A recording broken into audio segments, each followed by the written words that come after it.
ഒരു അമ്മയുടെ അമ്മച്ചിയുടെ ഉമ്മയുടെ വയറ്റിൽ 2.1 കുട്ടികൾ ജനിക്കണം. ഞങ്ങൾ ഹിന്ദുക്കൾക്കും ക്രിസ്ത്യാനികൾക്കും അത് ജനിക്കുന്നില്ല. അതുകൊണ്ട് ഞങ്ങളുടെ ജനസംഖ്യ കുറഞ്ഞു പോയിക്കൊണ്ടിരിക്കുകയാണ്. ഈ ഭയവും ഈ പേടിയും ഉള്ളിലിട്ടുകൊണ്ട് നമ്മൾ ഉണ്ടാക്കുന്ന കള്ളങ്ങളാണ് ഈ ലവ് ജിഹാദ്, സ്ത്രീകളെ തട്ടിക്കൊണ്ടുപോകുന്നു, അത് ചെയ്യുന്നു, ഇത് ചെയ്യുന്നു തുടങ്ങിയ കാര്യങ്ങൾ.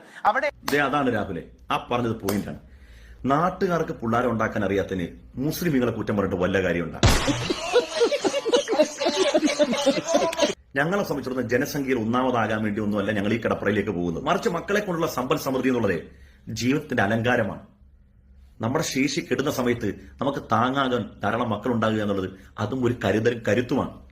എന്തിനേറെ ഞങ്ങൾ മുസ്ലിമുകളെ സംബന്ധിച്ചിടത്തോളം ആധ്യാത്മിക തലത്തിൽ ചിന്തിക്കുമ്പോൾ മരണാനന്തരം ഞങ്ങളുടെ ഖബറിന്റെ സമീപത്ത് വന്ന് ഈ മറ്റു മക്കൾ പ്രാർത്ഥിക്കണമെന്ന് ആഗ്രഹിച്ച, അല്ല ഇത് രാജ്യം വെട്ടിപ്പെടുക്കണമെന്നോ രാജ്യത്തിലെ ജനസംഖ്യാ നിരക്കിൽ ഒന്നാമതാകണമെന്നും ഇന്ന് വരെ കടപ്പുറയിൽ പോയിട്ട് എന്റെ പൊന്നാണോ എന്റെ പൊന്നണ്ണ നിങ്ങൾ വിചാരിച്ചിട്ടില്ല.